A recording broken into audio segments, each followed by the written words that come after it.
Assalamu alaikum. Recently, Tayba Foundation was blessed and honored with an opportunity that really speaks as a testament to the work not only that we're doing, but that you, our supporters and our followers and people who are really the bedrock support of our work that have allowed us over 15 years to continue doing this work, to be able to take part in this opportunity. And that opportunity is that a national media news outlet, CBS, reached out to Tayba to learn more about our work and to be connected with a person who became Muslim in prison and to tell their story. As we learned more about this opportunity, we found that it was Ling who wanted to do a segment on Muslims in prison as part of her series on the state of spirituality in America. It's going to be airing on the CBS Mornings show, tentatively for February 28th for the Tayba segment. About 6 or 7 years ago, Ling did a story on Muslims in prison. And if you have some time, I encourage you to look up that story. And she really did justice to telling their stories. And I remember watching it when it came out at the time. In my heart, I commended her for the work that she did and in telling their story and in letting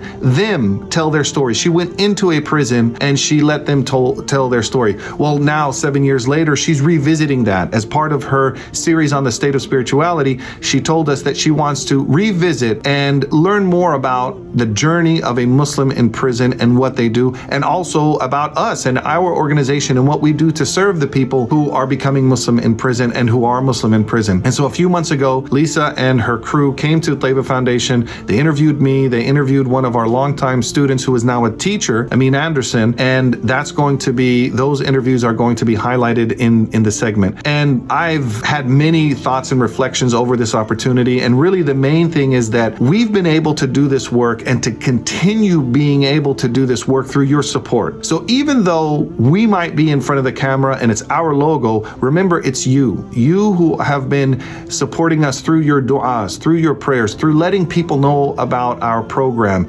through your donations, through your advice that you send to us, whatever it might be, whatever you've given to Tayba, even if you've given us one du'a or you've given us $1 or whatever it might be, you're part of Tayba's journey. And it's Tayba's journey and the journey of us helping the men and women who are incarcerated and formerly incarcerated and being part of their spiritual journey as well. And this is something that I shared with Lisa, and it may or may not get into the interview, but I said when I started out doing this work at Tayba Foundation, it was just that Allah had put me in a place where I, as a teacher, was connected to students who were in prison. I didn't go out searching for an opportunity to teach people in prison. It came to me. But then over the years, now almost 25 years that I've been doing this work myself and 15 as an organization with Tayba, now this being part of the spiritual journey of Muslims in prison, the majority of whom have converted in prison, and being part of their journey and helping them on their spiritual journey is now part of my spiritual journey as well. It's a symbiotic relationship where I'm benefiting them and they're benefiting me. And I was able to tell this story to Lisa through the interview, and one of our students as well, Amin, he was able to share, and we will see what the final cut looks like on February 28th. And we encourage you to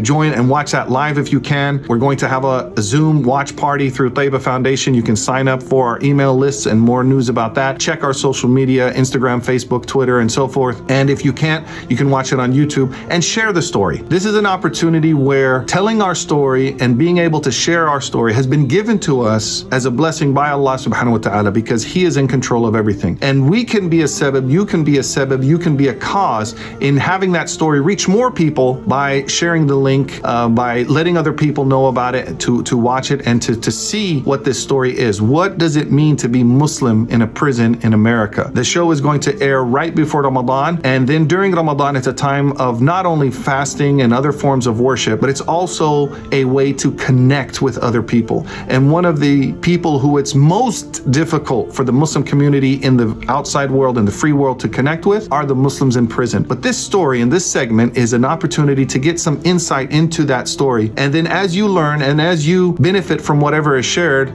please share that with others. We thank Allah subhanahu wa ta'ala for being on this journey. We thank you for helping us be on this journey. You are part of this journey, whether we know you or not, whether we're in direct contact with you or not, you're also part of our journey. So when that show airs, that's not only a testament to the work that we're doing at Tayba Foundation, it's a testament to your support of Tayba as an organization to allow us to develop to get to this point. May Allah bless you and bless your families, and have a blessed Ramadan.